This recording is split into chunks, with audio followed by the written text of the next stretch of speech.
করে তা জানি না। যদি তার দেখা পেতাম, দামের জন্য আটকাতো না। আমার নিজস্ব একটা নদী আছে, সেটা দিয়ে দিতাম পাহাড়টার বদলে। কে না জানে পাহাড়ের চেয়ে নদীর দামে বেশি। পাহাড় স্থানু, নদী বহমান। তবু আমি নদীর বদলে পাহাড়টাই কিনতাম, কারণ আমি ঠকতে চাই। নদীটাও অবশ্য কিনেছিলাম একটা দ্বীপের বদলে। ছেলেবেলায় আমার বেশ ছোট্ট খাট্ট ছিমছাম একটা দ্বীপ ছিল, সেখানে অসংখ্য প্রজাপতি। শৈশবে দ্বীপটি ছিল বড় প্রিয়। আমার যৌবনে দ্বীপটি আমার কাছে মাপে ছোট লাগলো।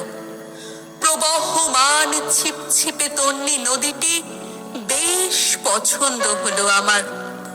বন্ধুরা বলল, ওইটুকু একটা দ্বীপের বিনিময়ে এত বড় একটা নদী পেয়েছিস, খুব জিতেছিস তো মায়েরে। তখন জয়ের আনন্দে আমি বিহ্বল হতাম। তখন সত্যিই আমি ভালোবাসতাম নদীটিকে। নদী আমার অনেক প্রশ্নের উত্তর দিত। যেমন, বলো তো আজ সন্ধেবেলা বৃষ্টি হবে কিনা? সে বলতো, আজ এখানে দক্ষিণ গরম হাওয়া। শুধু একটি ছোট্ট দ্বীপে বৃষ্টি, সে কি প্রবল বৃষ্টি, যেন একটা উৎসব। আমি সেই দ্বীপে আর যেতে পারি না। সে জানতো, সবাই জানে, শৈশবে আর ফেরা যায় না। এখন আমি একটা পাহাড় কিনতে চাই। সেই পাহাড়ের পায়ের কাছে থাকবে গহন অরণ্য। আমি সেই অরণ্য পার হয়ে যাব।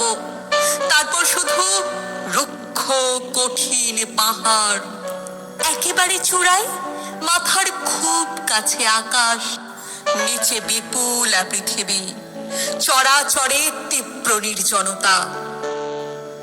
আমার কণ্ঠস্বর সেখানে কেউ শুনতে পাবে না। আমি ঈশ্বর মানি না, তিনি আমার মাথার কাছে ঝুঁকে দাঁড়াবেন না। আমি শুধু 10 দিককে উদ্দেশ্য করে বলবো, প্রত্যেক মানুষই অহংকারী। এখানে আমি একা, এখানে আমার কোনো অহংকার নেই। এখানে জয়ী হবার বদলে ক্ষমা চাইতে ভালো লাগে। হে 10 দিক, আমি কোনো দোষ করিনি, আমাকে ক্ষমা করো।